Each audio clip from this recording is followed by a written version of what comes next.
In 5, 5, 5, 5. Every time I write a rhyme, 3, feel like Megatron going against Optimus Prime for the very last time.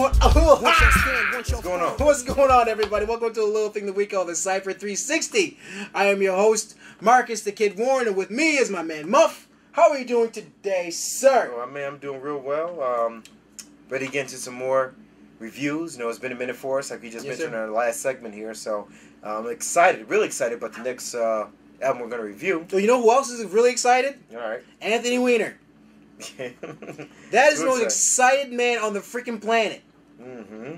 Well, you know, sometimes you got a problem. You can't just stop just because you think it's the right thing to do. It's a bad problem. You're like, he already got caught. One of the worst scandals out in, like, you know, political history, whatever the heck. Oh, it's not political history. He does it again. I mean, the thing about Anthony Weiner is, like, look, he's not cheating on his wife. He's not doing. I mean, he's trying real hard. Personally, what I think is like, look, he's not doing. I mean, he's just a pervert. Mm-hmm. Okay, if you're a pervert, that's fine. Look, I'll be the first one to admit I'm a pervert. Okay, but then again, I'm not running for public office. I ain't no. You know what I'm saying? You got to keep your stuff on the low. I'm a pervert. All right. But then again, I'm not to the point where I'm texting women and having what is that, sexting? I don't know what it is. He's showing a picture of his thing. Which is, yeah. First of all, I'll never take a picture of my junk and put it out there because you know it's gonna end up somewhere on somebody's computer. Yeah, you know, but people can help themselves. I mean, look on some real stuff here. It's the generation we're in. Like back in the day, like if you did something, okay. Anthony Weiner is older than us. No. Look at Facebook. Okay. Majority of the people out there on your Facebook feed, if you look at your news feed, are putting out information voluntarily about their personal business. They don't care. No. This is my point, though. It's okay. My point is that people are addicted to attention on some level. Whether it's like, okay, look at me because this is what's going on in my life. Look at me because I got this thing right now I'm trying to get at you. I mean, people are just... 20 years ago, could you ever think of anybody saying, "Oh, just show me a picture of your thing"? No, I ain't gonna do that. Why would I do that? Why would I do that? Why would I tell my business on Facebook? Why would I send you sexual pictures so that, you know, without understanding this could end up anywhere? People are just addicted to saying, I don't know whether we're really narcissistic as a society. I don't know what it is, but people do dumb stuff. Mm-hmm. Look at Twitter. Twitter's the worst of it all. People put things out on Twitter, they regret 1 second later. Mm-hmm. You know what I mean? And it's like, yeah, I mean, it should be. I saw the movie Internship. Okay. And they were, I guess, one of the things in this movie, they had an app that, like, basically the app was, I'm about to put something out on some type of social network. Before I do it, I got to go and I got to take this chill period to make sure I really want to do this, go through all of these things to make sure this is the right thing for me to do. It's funny, but the truth of the matter is I think a lot of people need this stuff because the emotion of the situation can get you out there real crazy. Whether it be Twitter, whether it be Facebook, or whether you're doing something they shouldn't be doing, like sending pictures of your junk to people.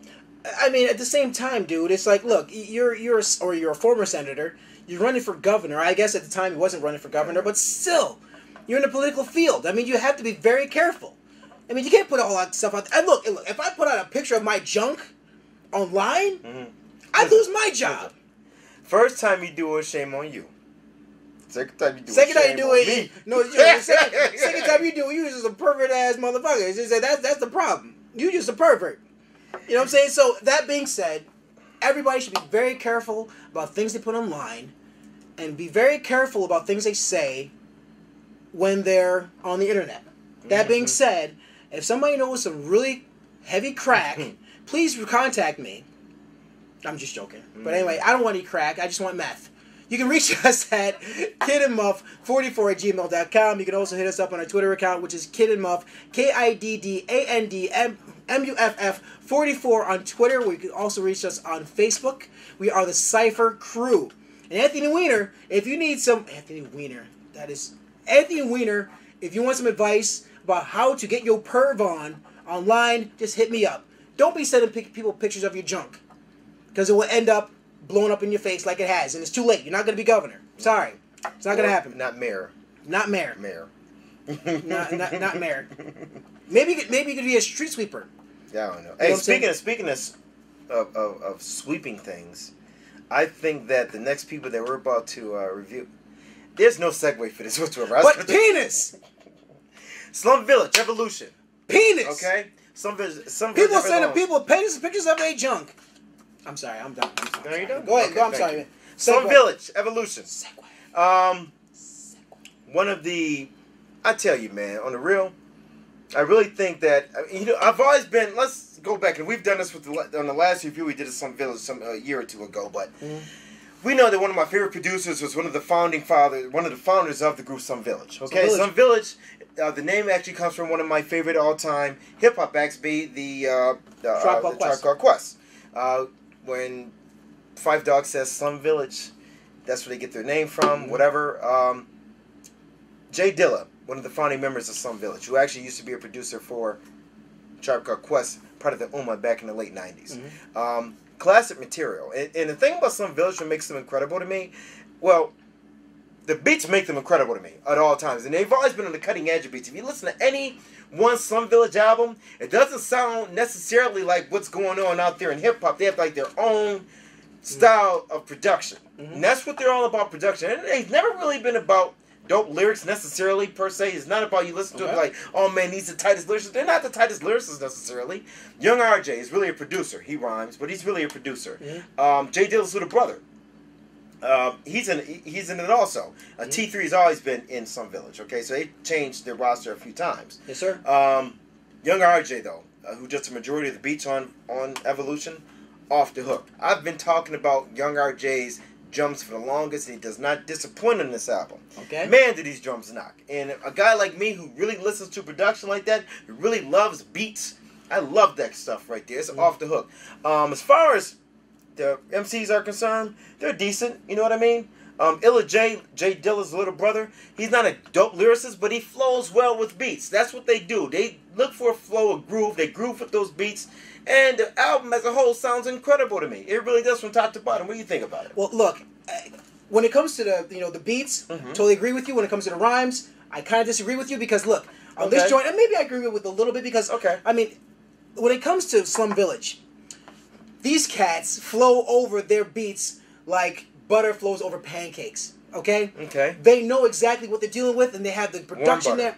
Warm butter. I'm sorry. I should have said that. Cold butter. You got to microwave for a minute and put it on the pancake.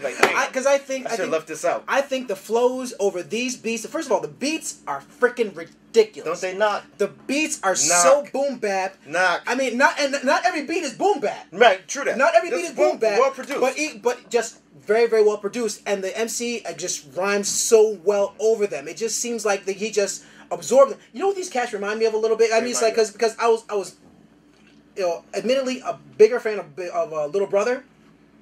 And when you look at Little Brother and you look at Slum Village, I see like a little bit of a comparison because look, you have these beats. I mean, beats produced by Ninth Wonder when it comes to Little Brother, but when it comes to Slum Village, these guys know how to flow over their beats. And when you have somebody who can flow over the beats like the way that they do on Slum Village, it just adds a lot of credibility to their flow. And speaking to your point a little bit about Little Brother, Big Pooh is actually in a couple of tracks on the album from Little Brother, by the way, FYI. Yeah, top to bottom, man. It's one of those things where I knew that Slum Village's album Evolution was going to be coming out for a while, so I was interested in seeing how well it was going to do because they hyped it up a little bit. Excuse me, and did not disappoint one iota. That thing bangs. I mean, if you just like well produced hip hop. Man, it's off the hook. I love this album. I've been telling people, it's a couple of albums I've been telling people about so far this year that absolutely bang. And I don't know if we're going to get to it or not. We may, we'll talk, you and I, off camera about this, but I also want to review pretty soon, probably next time, is Alchemist and Prodigy's album. I'm not gonna say nothing about that right now. Because that that joint is nutty from top to bottom. That's ignorant kind of. That joint is ignorant. But I'm gonna tell you, but Slum Village and that album, I've been telling people about for the last few weeks about how dope it really is. Because people are gonna get caught up into the new Wale album or the new Jay-Z album. Things have all of the popular hip hop albums. But what you're seeing even from some of the more popular hip hop artists is kind of a retro Back to the Future with 90s style of production. I've been noticing that a little bit. Even seen it really on on Jay-Z's album a little bit, you know, to some degree. You're seeing a lot of that, you know what I mean? Because that's like really hip-hoppers understanding that if we're going to make quality music, let's take back from what these dudes were doing and try to make that quality going forward. You know what I mean? I totally agree with you. On this album, I mean, it's like you have so many different types of beats and different textures, but they always keep it so real. When it comes to the flow and when it comes to it, I mean, when it comes to being personal, exactly, just straight up hip hop. And when it comes to the emotion, when it comes to the textures of the beats, these guys are always bringing it. They're swinging it. They're bringing it home. And this one is a great album. It's a great album. You know, like I said, what stands out for me on this one here? Anything that stands out, just everything, man. I mean, for me, About That is hot. Greatness, Riot. Oh my God, Riot. Riot is crazy. Summer Breeze is crazy. The first joint, Braveheart, is nuts. You can listen to this album top to bottom and you good. If you put this album on and just put that thing on and you ride somewhere, you good from top to bottom. You ain't gotta be pressing through for this, that, and the third. You good from top to bottom, man. So bottom line, if I'm rating this album, I'm gonna give Slum Village's Evolution, for me, 4.5. Man, again, me and you agree. 4.5 for me as well. All right, and if you want to listen to Slum Village's album, give it a good listen. Let us know what you think of it. Hit us up on our email account, which is kiddmuff44. That's KIDDANDMUFF44 at gmail.com. You can also hit us up on our Twitter account. We are KIDDANDMUFF44 on Twitter. You can also hit us up on our Facebook account. We are the Cipher Crew. Be our friend because we're lonely. We're lonely. But check out Cipher Crew. Check out Slum Village Evolution. This was a great album, front to back. This is straight up hip hop. This is the album that I wish I could produce myself. I know that, and put together myself. I mean, lyrically, I thought it was on point. Yep. Beat wise, I thought it was crazy. Yes. Altogether, I think it was a very good listen. Yep. I listened to it at least about 5 times. Yeah. And I loved it every single time. Yep. Top to bottom. So, love the album. Go listen to Slum Village. You told them how they can reach us going forward. Yes, sir. So, at this point, what do? We say listen to Slum Village, and listen to Cipher Crew. Hit us up. Hit that like thingy. And why? Because the Cipher said so, son. Peace. Yeah, and you don't stop. Yeah, and you don't stop. Yeah, and you don't stop. Yeah, and you don't stop. Check it, my man Trey, and you don't stop. Johnny Boombats, and you don't stop. My man Muff, and you don't stop. My nigga Woo, and you don't stop. Little Brooklyn, and you don't stop. Grand Jury, and you don't stop. Jay White, and you don't stop. Cipher Music, and you don't stop. Check it, we rise from the grave with the eyes of a slave. We strive to survive, rocking the mic live, no surprise that we paid. We created a trade that became a craze, or was it vice versa? Gave birth to a verse and baptized it in cursive. If you thirst for the real, then travel no further. We murder the fraudulent motherfuckers and went out to get burgers. We hip-hop carnivores, living by the art of war, with enough lyrical ammo in my dome that I can start a war. Still the shogun, defeated by no one. Bring it back soldiers, put them together, and I'm leaving them broke gun. With the hollow point flow, to the opposite of your toes. You'll be like, oh my God, the key I double, we didn't know. So put your hands to the opposite of the flow. Feel the rhythm with Muff on the beats, and the kid is on the wisdom. And who was on the boards, and the niggas had the vision. We can make some real shit to make these motherfuckers listen. To the people in the front, gonna give you what you want, like yeah, and you don't stop. To the people in the back, coming right and exact, like yeah, and you don't stop. It's like yes, sure. To the beat, sure. When you give it to me, yeah, give it to me raw. When we get together, do we stand, do we fall? Welcome to the Backpackers Ball.